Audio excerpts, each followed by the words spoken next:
So just finished rewatching all of the Star Wars movies with my family.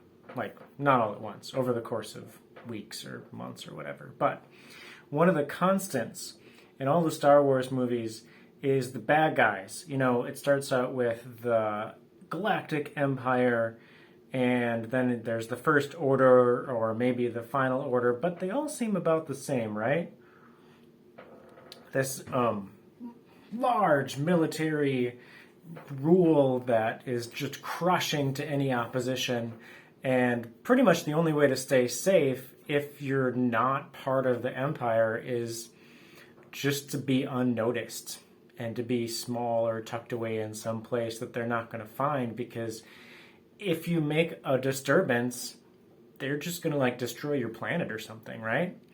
Well, so all of this fictional empire stuff in Star Wars and even in other places, a lot of it's modeled on the ancient Roman Empire, which is what was around in Jesus's time. And it's a similar situation, that big army, big empire, if you make trouble, they just come in and wipe you out.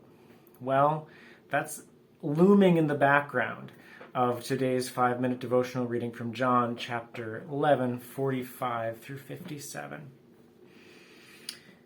Then many of the people who had come with Mary and had seen the things Jesus did believed in him.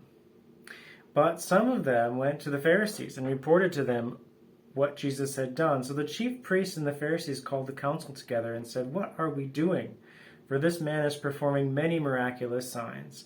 If we allow him to go on in this way, everyone will believe in him, and the Romans will come and take away our sanctuary and our nation."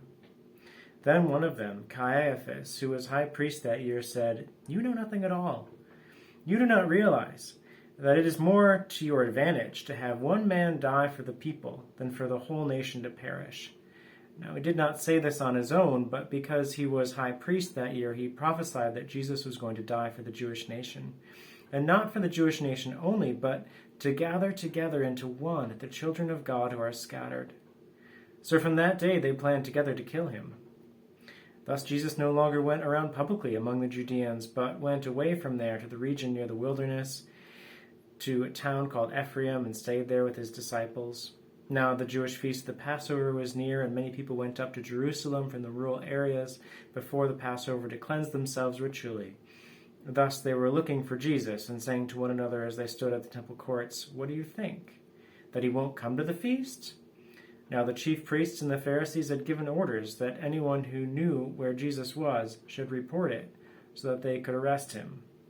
"Find the rebels and destroy them."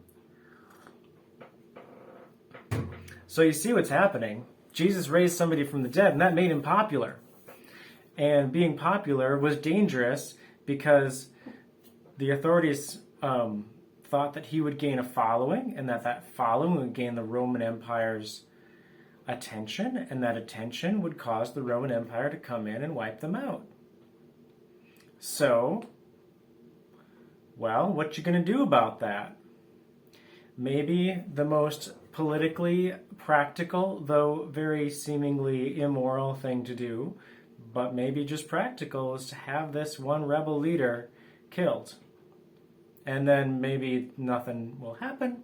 The Romans will leave him alone, and everything will be all right. So, Caiaphas, the high priest, says as much. He says, well, it's to our advantage that one man would die for our nation. And this is fascinating. This is fascinating to me, and I think it's fascinating to John, too. Caiaphas wasn't thinking he was making a spiritual pronouncement. This was a practical political thing. But somehow, maybe because he was high priest, he prophesied. This was a prophecy. This came from God's Spirit, even though this isn't what Caiaphas meant. That Jesus was actually going to die for the people, and not just this one nation's people, but all people. And he didn't know he was saying it, but it was true. And it still is true. But it wasn't about the Roman Empire. It was about much bigger empires, ones that don't just rise and fall with history. But Jesus would die not just for that nation, but for all nations. to conquer the force of sin and the empire of death.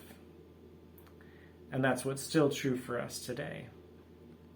That he died for us to save us from a different kind of destruction than the Caiaphas had in mind.